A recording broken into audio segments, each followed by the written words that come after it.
Hello everyone, welcome back to my YouTube channel.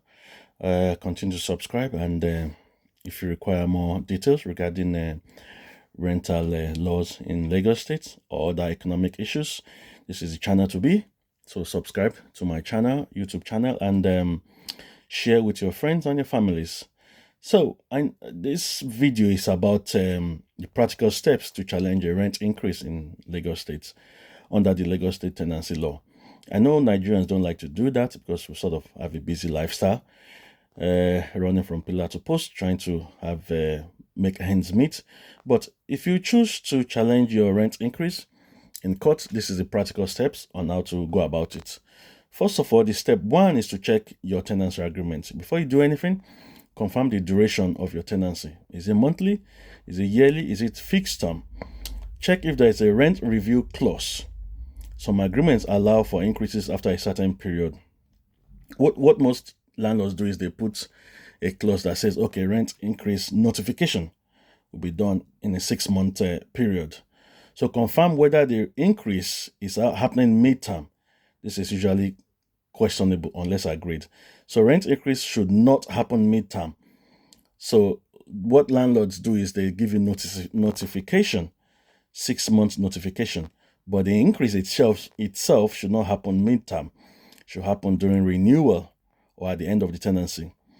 If you're still within a fixed term and there is no rent review clause, the landlord generally cannot lawfully increase rent until the term ends. So landlord cannot increase your rent until the end of tenancy or until renewal. The landlord can give you rent increase notice 6 months before renewal or before end of tenancy. So step 2, confirm proper notice was given, because the landlord must give you a reasonable notice before increase. Like I said, 6 months notice must be given before rent is increased. And respond in writing. That's step 3. Respond in writing, not verbal. Make everything formal. Send a formal written response stating you acknowledge the proposed increase, you consider it unreasonable, you request justification. Justification basically means comparison with similar properties in your area. So step 4 is attempt negotiation. You've done the paperwork, you've done the notice. Now speak with the landlord to negotiate.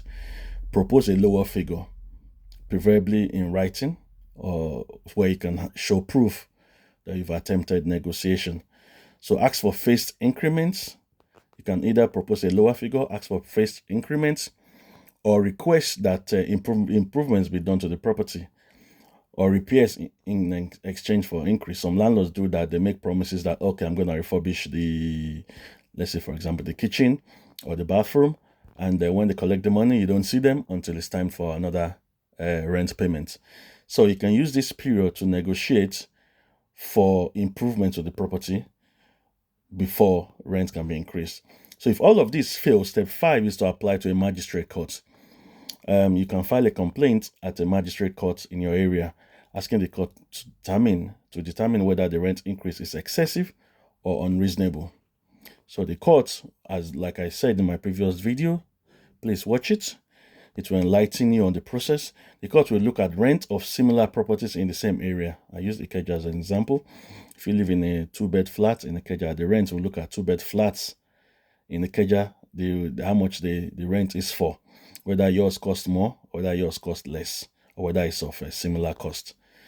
So the court will look at rent of similar properties in the Ikeja area. The court will look at the property condition. The court will look at inflation or economic conditions, and they also look at evidence from both parties. So if the court finds the increase unreasonable, what the court will do is most likely reduce the rent or fix the fair rent or stop the arbitrary eviction. So during this process, let me put that there. During this process, the landlord cannot legally evict you just because you question the increase. Because some people like what we Yorubas call etanu. They're angry, they are pissed off, they want to evict you. During the court process, the landlord cannot evict you, and the eviction must follow proper legal procedures. So that's my brief summary. If you require more views, I should say that I'm not a legal professional. So before you go through this process, consult your lawyer or your solicitor or seek legal advice.